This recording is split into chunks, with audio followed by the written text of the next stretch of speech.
Ettemõte.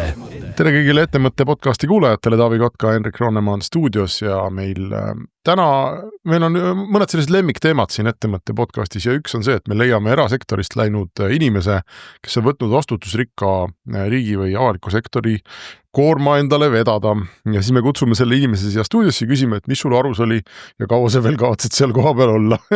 Ja täna on meil üks selline saade. Me räägime ettevõttest, mida Facebookis on nimetatud Eesti kõige kohutavamaks ettevõtteks ja selle ettevõtte nimi on Omniva, aga selle ettevõtte praegune juht on Martti Kuldma. Tere, Martti! Tere! Tere, Taavi! No tšau! Sa oled tegelikult Martti IT-sektorist läinud Omnivat juhtima, eks, et sa olid viimati vist Viveos, enne seda pikalt Pipedrive'i vice president ja veel enne seda Elisas ja Starmanis, et nagu läbi ja lõhki IT-inimene ja pigem ka nagu tehniline IT-inimene.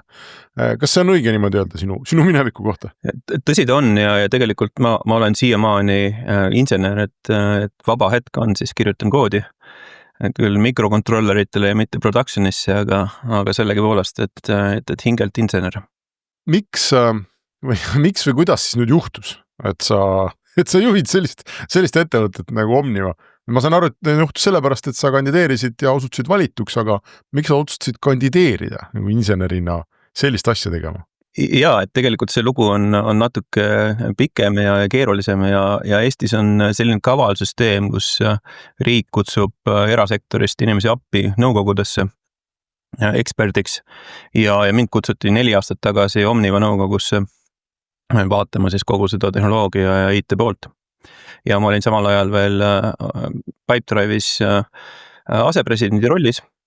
Ja tundus ohutu, kindlasti ei olnud ambitsiooni siia täiskohaga maanduda ja postkontori direktori roll võtta. Aga nii ta läks, et esimesed 2 aastat olin nõukogus ja nõukogu oli tegelikult väga silmi avav, et mul oli tõenäoliselt samasugune arvamus Omnivast nagu enamus Eesti inimestel on, et tegemist on Eesti Postiga, kes toimestab Eesti turul, veab kirjalehte ja natuke pakki ka. Aga nõukogus olles sain tegelikult aru, et on tegemist suure ettevõttega, kelle käibest ja kasumist enamus tuleb väljastpoolt Eestit ja mitte ainult siis koduturgudel Eestis, Lätis, Leedus, vaid ka kaugemalt.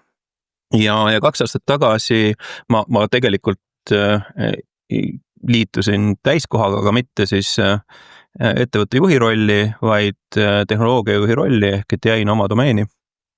Ja seda ma tegin siis peale Pipedrive'ist tulekut, et Pipedrive'iga läks nii, et private equity ostis, lubas, et midagi ei muutu, aga muutus kõik, et see on selline klassikaline lugu.